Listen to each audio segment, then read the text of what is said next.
Hi ಎಲ್ರಿಗೂ, ಎಲ್ರು ಹೇಗಿದ್ದೀರಾ?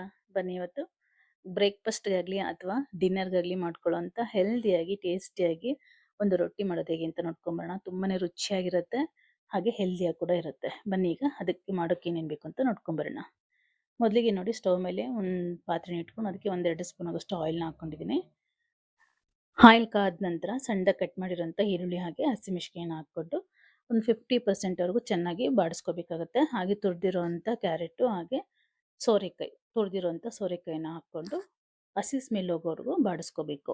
ಇದು ಸೋರೆಕಾಯಿ ತುರಿದಿರೋಂಥದ್ದು, ಹಾಗೆಯೇ ಕ್ಯಾರೆಟ್ ಇವೆರಡನ್ನೂ ಹಾಕ್ಕೊಂಡು ಹಸಿ ಸ್ಮೆಲ್ ಹೋಗೋವರೆಗೂ ಲೈಟಾಗಿ ಒಂದು 2-3 ನಿಮಿಷ ಹಂಗೆ ಬಾಡಿಸ್ಕೊಂಡ್ರೆ ಸಾಕಾಗುತ್ತೆ.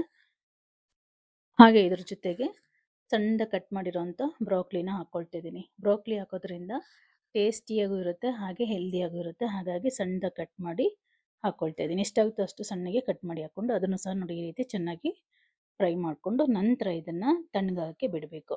ಸ್ಟವಿಂದ ಕೆಳಗಡೆ ಇಟ್ಟು ಆಲ್ರೆಡಿ ನಾವು ತುರಿದಿರೋಂಥ ಸೌತೆಕಾಯಿ ಹಾಗೆ ತೆಂಗಿನಕಾಯಿ ತುರಿ ಇತ್ತಲ್ಲ ಅದನ್ನು ಹಾಕೊಂಡು ಒಂದ್ಸಲ ಮಿಕ್ಸ್ ಮಾಡಿಕೊಂಡು ಕರಿಬೇವು ಕೊತ್ತಂಬರಿ ಹಾಕ್ಕೊಳ್ತೀನಿ. ಬೇಕಿದ್ರೆ ಸಬ್ಬಕ್ಕಿ ಸೊಪ್ಪು ಕೂಡ ಹಾಕ್ಕೋಬೋದು ನೀವು.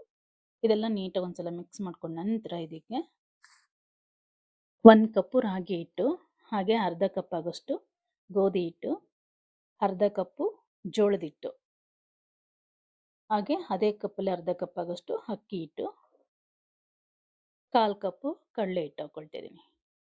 ಹಾಗೆಯೇ ರುಚಿಗೆ ತಕ್ಕಷ್ಟು ಉಪ್ಪನ್ನು ಹಾಕ್ಕೊಂಡು ನೀಟಾಗಿ ಒಂದ್ಸಲ ಮಿಕ್ಸ್ ಮಾಡ್ಕೋಬೇಕಾಗುತ್ತೆ. ಸ್ವಲ್ಪ ಬಿಸಿ ಇರುತ್ತೆ, ಹಾಗಾಗಿ ಮೊದಲಿಗೆ ಈ ರೀತಿ ಮಿಕ್ಸ್ ಮಾಡ್ಕೊಂಡು ನಂತರ ಕೈಯಲ್ಲಿ ಮಿಕ್ಸ್ ಮಾಡ್ಕೊಳ್ಳೋಣ. ಸ್ವಲ್ಪನೇ ನೀರಿನ ಅವಶ್ಯಕತೆ ನೋಡ್ಕೊಂಡು ಸ್ವಲ್ಪನೇ ಹಾಕ್ಕೊಂಡು ನಾವು ಮಿಕ್ಸ್ ಮಾಡ್ಕೋಬೇಕು. ಆ ಬ್ರೋಕ್ಲಿ ಹಾಕಿರೋದ್ರಿಂದ ತುಂಬಾ ರುಚಿಯಾಗಿರುತ್ತೆ ರೊಟ್ಟಿ ಅನ್ನೋದು.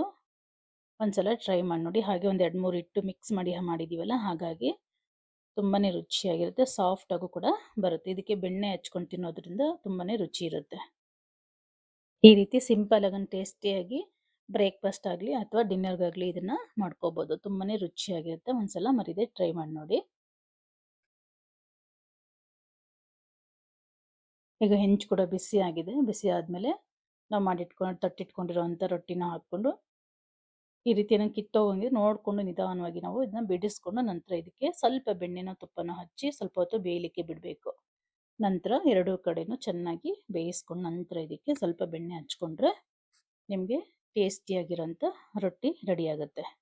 ನಿಮ್ಗೇನಾದರೂ ಈ ರೆಸಿಪಿ ಇಷ್ಟ ಆಗಿದ್ರೆ ಮರಿದೇ ಒಂದು ಲೈಕ್ ಕೊಡಿ. ಹಾಗೆ ಇನ್ನೂ ಯಾರೆಲ್ಲ ನನ್ನ ಚಾನಲ್ ಸಬ್ಸ್ಕ್ರೈಬ್ ಮಾಡ್ಕೊಂಡಿಲ್ಲ ದಯವಿಟ್ಟು ಸಬ್ಸ್ಕ್ರೈಬ್ ಮಾಡಿ. ವಿಡಿಯೋ ಪೂರ್ತಿ ನೋಡಿ ಇಷ್ಟ ಆದರೆ ಮಾತ್ರ ಒಂದು ಲೈಕ್ ಕೊಡೋದನ್ನ ಖಂಡಿತ ಮರಿಬೇಡಿ. Thank you for watching. Bye.